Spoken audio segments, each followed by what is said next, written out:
ya kasih pipi kiri, mestinya orang Kristen begitu ya. Iya. Tapi yang terjadi adalah sekarang hanya pertarungan yang sebetulnya sudah sangat tidak santun. Bahasanya mengerikan sekali dan itu dilakukan oleh beberapa orang yang mengaku dirinya Kristen selain yang Muslim atau siapapun. Jika ada gunung runtuh, maka dua gereja akan menjadi benteng dari dua masjid. Jika ada air tsunami laut naik, maka dua masjid akan menjadi benteng dari dua gereja yang ada di atasnya.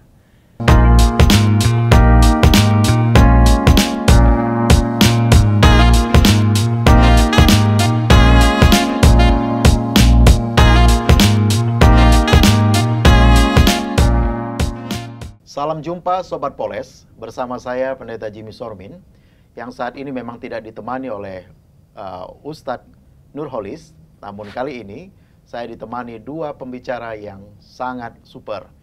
Dan untuk itu sebelum kita bercakap dengan dua narasumber kita yang super tadi, kita akan sampaikan dulu salam Poles bersama-sama. Poles, gosok sampai licin. Saya akan menggosok sampai licin kedua narasumber kita terkait tema masa depan toleransi di Indonesia. Artinya bahwa persoalan toleransi ini menjadi kerinduan kita. Namun bagaimana di tahun 2020 ini kita merefleksikannya. Baik oleh karena pandemi, baik oleh karena fenomena-fenomena yang terjadi selama di tahun ini. Pertama ada narasumber kita yang mungkin tidak asing lagi bagi saudara-saudara, khususnya di gerakan sosial, yaitu Bapak Pendeta Victor Rembert, gitu ya. Beliau adalah pendiri dari Humanitarian Forum Indonesia, yang saat ini juga sedang sibuk-sibuknya bersama dengan PWNU Jabar untuk membangun program ketangguhan masyarakat. Di samping saya ada Profesor Ali Humaydi, ya, tampangnya nggak kayak profesor nih, Pak. Biasa ya? Biasa aja. Sorry Pak, ini Pak. Santai ya. aja. Santai kita ya. Beliau adalah peneliti ilmu budaya di LIPI, peneliti utama. Dan beliau juga yang tak kalah serunya tugasnya adalah sebagai guru ngaji bagi banyak anak-anak di lingkungannya. Dan beliau mendapatkan kehormatan untuk studi lanjutnya juga melakukan research di Netherlands Institute for Allah gitu ya, dokumentasi. Nih, lidah saya belum banyak makan keju untuk kajian-kajian ilmu budaya dan juga sejarah.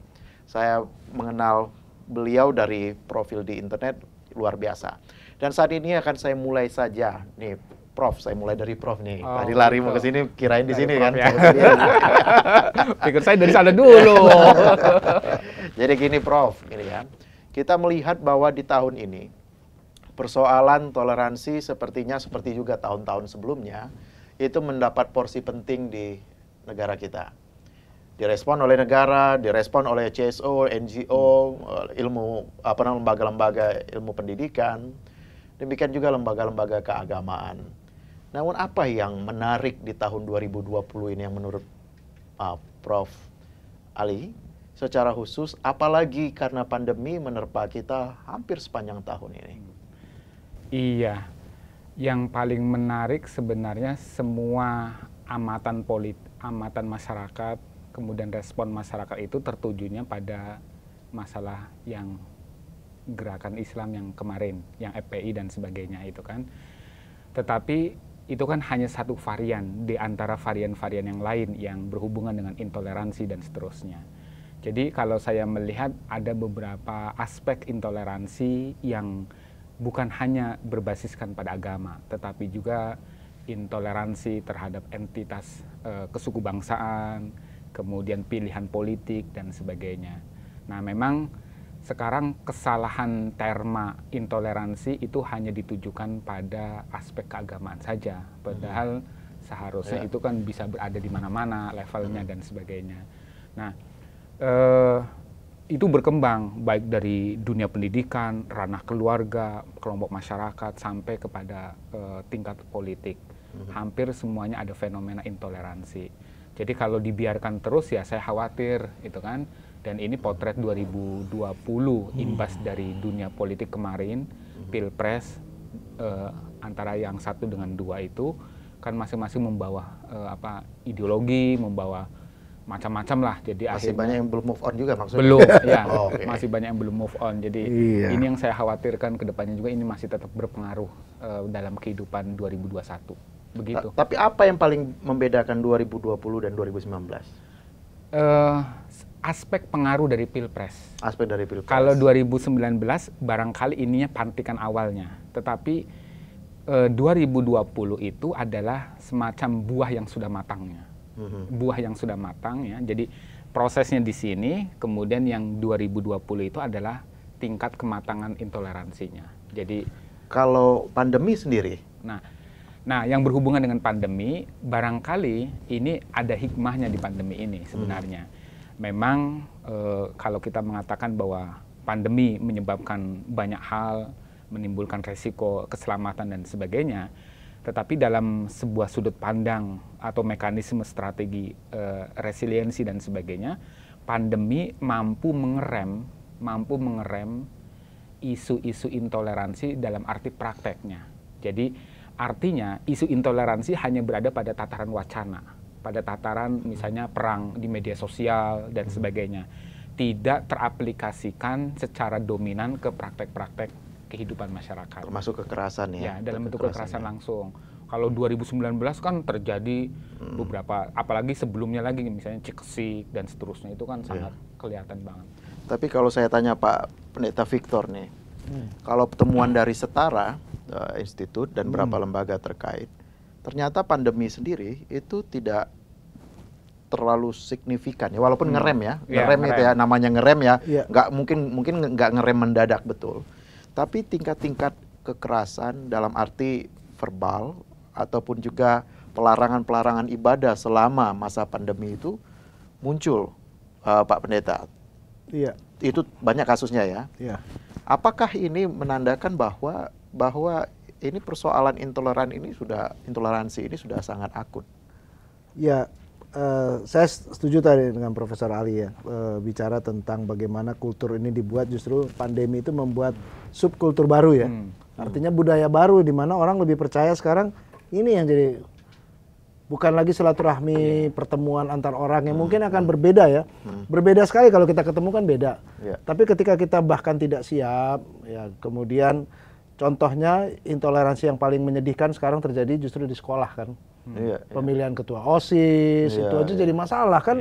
Aduh, saya hanya berpikir bahwa ini hal-hal yang sebetulnya ya yang harus kita cermati ketika pandemi, kita kemudian hanya ya gawai, dan kemudian kita juga omongan-omongan, saya nggak tahu bahasa Indonesia apa nih, post-truth ya. Pokoknya segala sesuatu yang bicara ini sudah benar-benar, oh ini benar, orang menganggap ini benar. Tidak ada lagi klarifikasi. Ya seandainya kalau misalnya kita secara silaturahmi masih ngomong di desa gitu ketemu, ya saya bersyukur masih ke desa ya. Di beberapa desa di Jawa Barat itu masih ada pertemuan-pertemuan yang offline ya. Yang pertemuan ragawi itu akan menolong sekali menurunkan tensi yang seperti ini. Nah, kalau tadi temuan Setara tentang KBB ya, kekerasan yang berbasis agama dan semua yang bersifat identitas, saya lagi-lagi setuju ke tadi yang Pak Ali katakan, sebetulnya intoleransi itu bukan cuma sekedar agama, intoleransi suku juga terjadi, intoleransi ketika anak-anak juga berbicara tentang yang penyandang disabilitas, atau kemudian juga teman-teman yang mungkin berbeda. Nah, persoalannya ketika kita berbeda dianggap jelek, itu yang nggak enak. Itu yang mungkin kalau jawaban singkat saya, dan mohon maaf itu juga terjadi melalui mimbar-mimbar gereja, maaf ya saya katakan ya. Mimbar gereja Gak ketika maaf ke saya nggak perlu. Iya. Ini karena acaranya orang Kristen di PGI ini kan. Tapi seringkali ucapan peyoratif itu datang dengan mudahnya, oh itu karena si ini. Jadi ketika misalnya kasus Petamburan, semua Islam itu sama. Bayangkan itu keluar dari para pemimpin agama ataupun kemudian masuk dalam yang mungkin kita nggak bisa kontrol lagi ya, masuk dalam istilah Bible Cring, kemudian omongan-omongan di antara persekutuan ibu, persekutuan apa semua, oh ini begini semua. Jadi ketakutan, fobi terhadap Islam itu juga termasuk intoleransi menurut saya. Padahal nggak perlu takut sama Islam yang lebih baik, lebih banyak ya. Saya pernah di sebuah pertemuan internasional waktu pimpinan umat Islam kirim common word itu, terus saya bilang there are as many Inggris sedikit nggak apa-apa ya? Iya, ya nggak apa-apa. Nanti ada subtitle. Iya. Saya ngomongnya gini, yang mengagetkan juga, saya bilang, there are as many good Muslim, as many as bad Baptist. Itu Baptist World Alliance ya. Iya. Jadi ada banyak orang-orang Muslim yang baik, sebanyak orang Baptis yang jelek. Waduh. Jadi keras ya, banget itu ya. Ya, tapi memang that's the real thing. Itu yang sesungguhnya begitu. Dan kadang-kadang gara-gara identitas kita merasa paling baik. Padahal saya nggak yakin. Banyak hal Prof. Ali ini lebih baik dari saya ya. Ya tentulah, kelihatan. Walaupun lebih ganteng saya. Kalau itu yang terakhir benar. Kalau lah memang disampaikan gitu ya, memang sepertinya sudah berbagai sektor ya. Intoleransi ini memang tidak bisa hanya kita persempit di ruang keagamaan atau terkait dengan spiritualitas atau ya di dunia religiusitas. Termasuk juga persoalan tadi difabel, berbeda gender dan seterusnya. Apakah di 2020 ini sudah terlihat upaya-upaya yang positif, signifikan, konstruktif dilakukan oleh pemerintah kita nih, Prof? Iya, sepanjang keterlibatan saya di Kementerian Pendidikan dan Kebudayaan itu kan, sebenarnya berbagai regulasi sudah keluar masalah untuk menciptakan harmoni, kemudian menjaga pemahaman perbedaan dan sebagainya. Itu sudah ada ikhtiar untuk itu. Tetapi kan kemudian persoalannya adalah sejauh mana implementasi regulasi itu atau implementasi dari kebijakan-kebijakan pemerintah itu dilakukan pada tingkat yang paling permukaan atau paling akar rumput di masyarakat itu kan. Sayangnya ya ini mungkin barangkali banyak temuan tentang dari Setara, kemudian dari LIPI sendiri tentang lalu dari Ma'arif Institute misalnya bahwa sekolah-sekolah itu pun sudah terinfiltrasi dengan berbagai paham dan gerakan. Paham dan gerakan. Kalau tidak cuma hanya paham, siswa ya, guru juga ya. Guru dengan siswanya. Baik di bawah oleh gurunya ataupun dari keluarga maupun dari alumni-alumni yang sengaja nempel itu. Itu banyak sekali penelitian itu. Nah, artinya bahwa regulasi negara itu atau kebijakan pemerintah itu sebenarnya kemudian kalah tanding dengan yang sifatnya adalah yang para implementator di lapangan. Di situ tidak ada manajemen pengawasan, di situ tidak ada kontrol dari kepala sekolah, atau mungkin kepala sekolahnya pun terlibat, bisa jadi kan, untuk melakukan pengembangbiakan isu-isu toleransi khususnya agama khususnya. Nah ini. Nah, jadi kalau kita bicara tentang pemerintah kan berarti hanya masalah regulasi sebenarnya. Tetapi hal yang paling penting di dalam praktek kehidupan sesungguhnya adalah sebuah afirmasi, sebuah arsitektur sosial yang mau enggak dilakukan oleh para guru atau para kelompok-kelompok masyarakat atau para patron-patron masyarakat. Ini yang menjadi persoalan, Pak. Jadi ketika negara sudah punya ikhtiar, lalu para perangkat pemerintah sudah punya ikhtiar, tetapi pada level masyarakat ada semacam ini, ada batas-batas yang mereka belum berani untuk melakukan inisiatif pengungkitan kembali toleransi dan sebagainya. Kenapa? Pertama, barangkali ada rasa takut di antara mereka sendiri. Rasa takut itu kan istilahnya kalau kita tidak ikut gelombang besar, maka itu akan dikucilkan, menjadi anomi, ya, dianomikan. Itu yang pertama. Yang kedua, ada semacam penanaman internalisasi yang terus-menerus terjadi. Salah satu contoh misalnya, di samping rumah saya itu ada musola. Itu isinya adalah ibu-ibu umur 50-an sampai 80 tahunan. Setiap hari Rabu mengaji. Yang didatangkan itu adalah ustadz-ustadz yang mohon maaf banget. Masalah ngomong tentang asing, ngomong masalah aseng, ngomong masalah Kristen, ngomong masalah mohon maaf Batak dan sebagainya. Dalam kategori yang underestimate atau yang jelek-jelek semua. Menstigma lah ya. Ya, menstigma. Itu kan berarti bayangkan nenek-nenek di umur-umur seperti itu dicekokin dengan paham-paham yang seperti itu. Itu kan sangat mengenaskan, Pak. Terus dia akan transfer ke keluarganya, apalagi itu menjadi kepala keluarga ya, atau menjadi orang yang dituakan di dalam keluarga. Jadi apa yang disampaikan di dalam keluarga akhirnya akan tertular kepada anak-anak dengan keluarga yang itu. Dan ini yang kemudian harus kita perhatikan. Dan negara sepertinya tidak memperhatikan aspek ini. Siapa yang sebenarnya yang bertanggung jawab? Sebenarnya adalah para patron, para pemimpin lokal tradisional itu yang harus digerakkan oleh kita. Oleh negara atau oleh kedua belah sipil? pihak. Jadi artinya oleh negara itu ada afirmasi, kemudian oleh masyarakat setempat sendiri ada kesadaran. Jadi bicara kalau kita ada regulasi, ada ikhtiar tadi, tapi kalau tidak ada penegak, pertama strategi untuk mengimplementasikan ikhtiar atau regulasi tadi, itu juga menjadi sia-sia. Iya. Yang ketiga adalah, atau kedua gitu ya, kalau tanpa penegakan yang tepat, yang tegas terhadap regulasi yang sudah dibuat, itu juga akan jadi sia-sia. Nah, terkait itu, kalau kita menegakkan regulasi misalnya terhadap organisasi yang intoleran, organisasi yang memunculkan pernyataan yang kebencian, ujaran kebencian, atau blasphemy mungkin ya,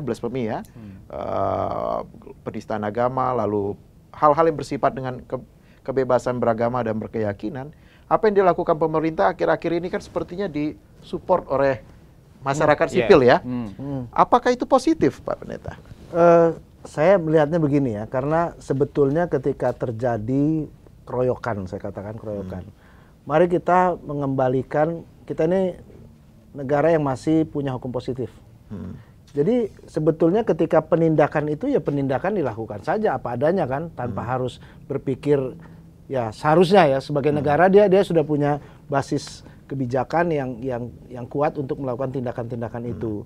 Nah, memang ketika itu dilakukan dan kemudian terjadi gelombang pendukungan yang luar biasa, itu yang mungkin ada apa dengan negeri ini? Mungkin selama ini yang katanya suara-suara diam ini tiba-tiba naik semua gitu kan. Nah, saya pikir wajar-wajar aja kita sedang belajar berdemokrasi ya. Sedang belajar berdemokrasi. Amerika aja masih kayak gitu kok. Ketika terjadi sesuatu mereka keluar dan nah, kalau misalnya seperti ini tinggal bagaimana melakukan afirmasi santun. Kesantunan itu yang penting. Martabatkanlah. Ketika orang itu berbeda, bukan berarti dia seluruhnya jelek. Artinya ketika misalnya, wah selamat ya Pak polisi gini. Tapi ketika kita juga melihat di sisi lain bahwa sebetulnya kita juga bisa melakukan hal yang sama ketika terjadi di pihak kita juga kan. Nah, memang ini masih terus kita harus lakukan, hukum positif ini berjalan apa enggak. Nah, yang mungkin yang saya harus katakan, yang saya setuju dengan Pak Ali tadi, mestinya praktek baik yang kita lakukan. Ketika memang ada penghukuman, dilakukan penghukuman. Ketika ada hal-hal yang tidak benar, kita juga harus lakukan. Contoh misalnya ada sebuah gereja di Semarang yang kemudian sudah ditekan terus nggak bisa bangun, sudah kasih imbe tutup lagi, di demo lagi. Ternyata ada kepala daerah yang bagus, dan kemudian dia selesai. Disingkil, saya harus katakan, agak sedih juga kok tiba-tiba seperti itu. Padahal dulu sewaktu saya di sana, waktu pasca gempa bumi itu disingkil tuh luar biasa, toleran sekali. Kami kerjasama dengan teman-teman pemuda Muhammadiyah di sana untuk kebaikan masyarakat. Jadi GKPD juga nggak masalah. Nah, ada apa ini sekarang terjadi pertarungan yang sebetulnya tugas pemerintah adalah kemudian mendudukan ini karena negara ya. Negara harus hadir mengembalikan kepada posisi bukan hanya yang sifatnya ya BPIP ya ideologi Pancasila. Ideologi Pancasila itu bagus secara konseptual. Tapi kalau itu harus dimasukkan ke dalam semua aspek, bukan cuman kebijakan tapi juga aksi, tindakan dan praktek baik yang kemudian ditularkan, diafirmasi lagi, diperkuat lagi kepada masyarakat. Ya. Jadi itu dari sisi kacamata optimis kita ya, melihat situasi ini memang masih ada harapan untuk kita semakin mengembangkan pola-pola yang lebih relevan dengan situasi tersebut. Tapi yang saya maksud juga di sini, kalau seandainya negara terlalu dominan sampai dengan mencampuri urusan di ruang privat, oleh karena kita yang mengendorse-nya, seolah-olah negara tidak mampu tanpa dukungan publik untuk melakukan eksekusi terhadap hukum positif tadi. Itu bagaimana itu? Itu yang saya bilang. Jadi kan ketika di sana menekan bahwa ditangkap, kita juga pakai cara yang sama gitu kan. Jadi di situ jeleknya kita. Maksudnya kalau kita nggak setuju sama yang di sana, jangan juga pakai cara ini. Ya marilah kita lakukan dengan santun gitu ya. Dengan kemudian mempersiapkan ya boleh terima kasih, tapi jangan berlebihan lah. Yeah. Ini seakan-akan ya mohon maaf sejak taburan bunga di Polda, Mabes. Dari dulu ini gara-gara 2017 kan, kirim-kirim bunga ke ya apa ke balai kota. Oh, balai kota. Nah, itu kan mulai dari situ. Jadi hajar-hajarannya di situ ini nggak benar. Ya Ini alhamdulillah punya potensi konflik ya, horizontal alhamdulillah sih tukang bunga yang dapat keuntungan ya. Cuman kan untuk apa kayak gitu itu Yeah. saya pikir Yeah. mari kita masuk dalam dialog. Susahnya negara kita memang negara bukan ya, bukan negara agama, bukan juga negara sekuler, tapi coba kita sama-sama lah para pemimpin agama, kalau kita nggak mau dia kayak gitu, kita juga jangan kayak gitu dong. Jadi saya nanti kayak khotbah nih Alkitab. ya kasih pipi kiri, mestinya orang Kristen begitu ya. Yeah. Tapi yang terjadi adalah sekarang hanya pertarungan Yeah, yang sebetulnya sudah sangat tidak santun. Bahasanya mengerikan sekali dan itu dilakukan oleh beberapa orang yang mengaku dirinya Kristen selain yang Muslim atau siapapun. Ya, jadi memang kita masih berharap ya bahwa pemerintah itu juga tidak hanya mendengar dulu kejadian ini, ada tekanan ini baru bertindak, tapi secara hukum positif tadi dia sudah harus berjalan di koridornya seperti ya, itu. setuju. Nah, kalau Prof Ali sendiri dengan ada penangkapan dan upaya yang mau serius untuk menghentikan, menghadang segala aksi radikalisme atau kelompok-kelompok intoleran sekarang, itu sebenarnya pertanda baik atau justru ada bounce back-nya itu mempertebal gerakan intoleran itu sendiri? Ya, saya melihatnya begini. Ada aspek-aspek di mana penegakan hukum harus tetap dilakukan. Itu. Jadi kalau masih sebatas wacana intolerans, artinya yang berhubungan dengan, kan selalu kita bilang fanatisme terhadap diri, fanatisme diri dan ditanamkan ke diri sendiri tanpa kemudian fanatisme yang bersifat eksternal, itu memang semua tuntutan agama. Saya sebagai orang Islam akan mengakui agama saya yang paling benar, itu kan. Demikian juga teman-teman Kristen, pasti kan begitu. Tetapi ketika kemudian fanatisme itu dieksternalkan, lalu diperhadapkan dengan sesuatu, ini kan bermasalah. Nah, ada aspek-aspek di mana yang fanatisme yang sifatnya kemudian mengarah pada intoleransi, radikalisme yang kemudian dalam bentuk gerakan yang harus diselesaikan oleh penegakan hukum, ya monggo itu ranahnya pemerintah, ranahnya perangkat keamanan dan sebagainya. Tetapi ada ranah-ranah yang sifatnya intoleransi tetapi baru kita bisa selesaikan. Dalam arti ya mungkin itulah peran-peran tokoh agama, kemudian peran-peran para pemimpin lokal, tradisional yang kemudian jangan begitulah. Berarti kan keadaan intoleransi yang terjadi di kelompok-kelompok masyarakat, sesungguhnya saya memotretnya begini. Berarti ada yang namanya disfungsi peran tokoh keagamaan di setempat, di tingkat lokal. Disfungsi, kalau bahasanya mungkin impotensi ya, tetapi ini ada sesuatu yang bermasalah. Artinya jangan-jangan karena pengaruh politik praktis itulah kemudian tokoh-tokoh agama, tokoh-tokoh sosial, tokoh masyarakat itu larut-marut ikut ke dalam politik, akhirnya melupakan basis massa. Dan basis massa mencari salurannya sendiri. Salurannya, di sana ada organisasi yang menawarkan baik loh, ada menawarkan surga yang jalan cepat, ada sembako lagi, ada sembako juga dan sebagainya. Kan akhirnya sembako, scholarship ya, beasiswa, antara kepentingan duniawi dengan kepentingan akhirat ketemu. Akhirnya ya udah jadi. Jadi kalau penangkapan ini tidak akan secara positif menjamin selesainya atau ketakutan kelompok-kelompok intoleran untuk beraksi lagi. Kalau saya selalu penangkapan itu kan akan menghasilkan juga sebuah semangat baru lagi, semangat untuk melawan perlawanan lagi. Militansi bertambah ya. Artinya kemarin misalnya kasus dengan 6 yang meninggal, apa yang terjadi? Orang akan merelakan diri untuk tanda kutip mau diselesaikan secara ini kan, artinya apa? Ada militansi yang terbangun. Dan ini kan memang strategi umpan seperti ini kan menjadi hal yang penting di dalam masalah konsep dan praktek radikalisme. Kalau Pak Pendeta gimana nih? Ya, saya setuju tadi lagi ngomong fanatisme ya. Rasanya fanatik itu semua agama kudu fanatik ya. Sama seperti saya fanatis terhadap Liverpool, kalau orang ngomong MU sama marah gitu kan. Liverpool. Ya, itu kan bajunya itu terus Liverpool. Jadi itu kan itu hal yang hakiki, artinya nggak mungkin lah saya dalam toleransi itu bukan berarti saya mengatakan oke lah semua jalan ke surga. Kalau gitu buat apa saya jadi orang Kristen gitu, buat apa jadi Muslim, buat apa jadi.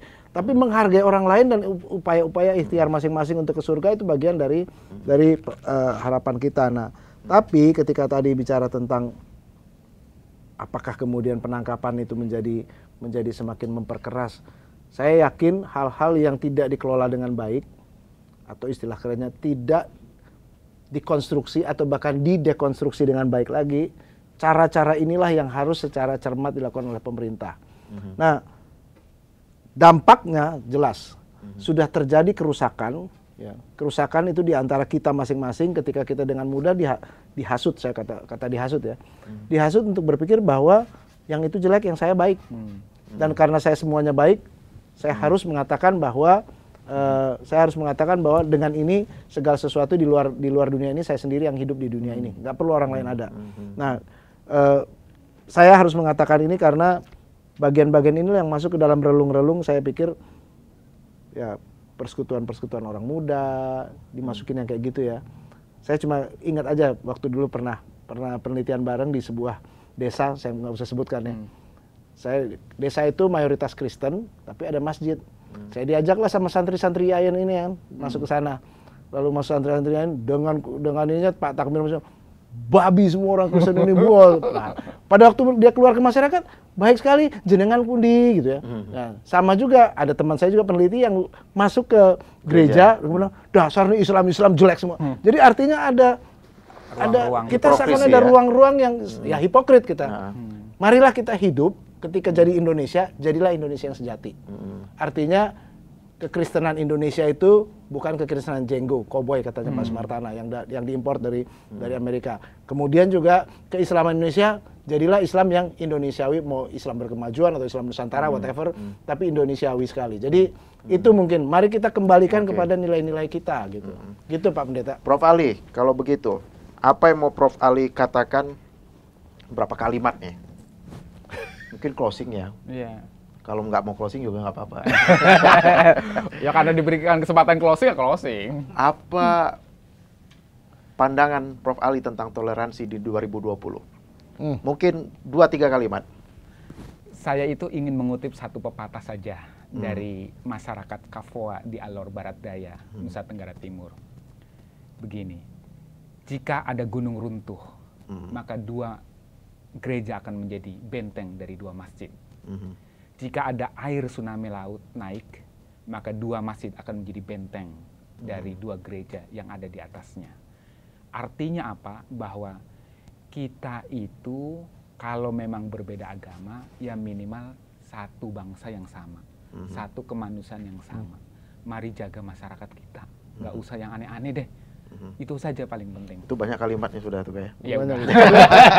Kan kalimat. Boleh tambah satu pertanyaan lagi itu. Apa yang paling penting kita pelajari di 2020 terkait kehidupan toleransi ini? Antar umat beragama khususnya. Menurut saya perlu ada pendidikan harmoni. Perlu ada pendidikan harmoni dari tingkat dasar, bahkan mungkin dari tingkat PAUD sampai kemudian perguruan tinggi. Itu harmoni itu bukan sekedar kemudian bagi aktivis-aktivis NGO dan sebagainya, tetapi bagi siswa-siswa yang level biasa, level paling dasar sampai tinggi itu harus diajarkan, dan itu harus praktek, bukan hanya konsep. Oke. Pendeta Victor. Nah, kalau saya ini kan satu kata, saya lagi-lagi karena saya ditugaskan oleh Sinode Gereja jadi ketua pengurus yayasan rumah sakit. Jadi ngurus rumah sakit. Gitu ya. Di pandemi ini betul-betul merasakan apa artinya toleransi sebetulnya. Ada satu kata yang dikirim oleh anak saya waktu itu. Ya, gini. Dia katakan, ada lebih banyak doa yang dinaikkan secara tulus di antara dinding-dinding tembok rumah sakit daripada di rumah ibadah. Pertanyaannya, di rumah ibadah sudah banyak orang yang tidak tulus lagi berdoa. Tapi ketika di rumah sakit, ketika saudaranya akan meninggal, saudaranya sakit keras, ada banyak doa-doa tulus dinaikkan di situ. Artinya apa? Dalam pandemi ini, saya mengucap syukur rumah sakit kita bisa melayani orang-orang tanpa melihat siapapun dia. Dan ada banyak juga orang-orang bertetangga yang menjadi seperti itu. Contoh-contoh baiknya banyak. Kami punya kapel virtual, dan kapel virtual kami biasanya kalau kapel itu hanya orang Kristen. Sekarang yang berbicara pasien yang Muslim, yang berterima kasih, Pak RT yang berterima kasih, dan itu akan menjadi mungkin pandemi ini membawa sesuatu yang optimis kalau kita katakan. Ada sebuah silaturahmi kemanusiaan yang luar biasa ketika kita tahu ada ketakutan bersama bahwa nggak tahu tetangga saya akan kena, keluarga saya. Satu lagi saya mungkin contohkan ya, ketika sedang dalam sibuk-sibuknya ada seorang aktivis Islam yang kemudian mencarikan, Bang tolong carikan. Aktivis Islam ini luar biasa, saya katakan teman saya, ketua Human Initiative dulu namanya PKPU, bersama-sama carikan sepupunya yang Katolik dan kemudian saya carikan di rumah sakit yang Protestan. Artinya apa? Luar biasa indahnya kalau tembok rumah sakit itu ada. Doa-doa tulis di rumah sakit lebih daripada doa-doa di rumah ibadah. Wah, keren ya. Ini yang paling terakhir ini. Wah, the final question. 5 kata untuk harapan kehidupan toleransi di 2021. 5 kata. 5 kata ya. Maksimal. Ya, kita boleh berbeda agama, tapi masih saudara sebangsa, itu aja. Oke, itu lebih dari 5 kata, tapi kalimatnya sudah singkat. Oke. Saya mengatakan ya, silaturahmi dalam empati membawa harapan. Oke, dia menjagonya dalam retorika betul. Pemilitik saya A. 5 kata mujarab ya di 2021 yang kiranya bisa mengantarkan kita juga Sobat Poles dan rekan-rekan semua yang menyaksikan program ini untuk mengedepankan tidak hanya narasi-narasi hal yang negatif selama di 2020 ataupun terkait dengan jatuh bangun yang kemudian tidak kita pelajari atau kita maknai, melainkan kita mengedepankan, membangkitkan narasi-narasi positif untuk kita bangun di 2021 dan sekaligus juga semakin menguatkan kebersamaan kita, toleransi yang tidak kenal batas, tidak kenal identitas untuk kita kedepankan di dalam kehidupan sebagai anak bangsa yang tidak ada lagi tadi kecurigaan, hipokrisi, dan seterusnya. Dan itu kita harus kawal bersama sebagai anak bangsa. Sampai jumpa di Poles selanjutnya di tahun 2021. Kiranya kita selalu bersama untuk menggosok sampai licin.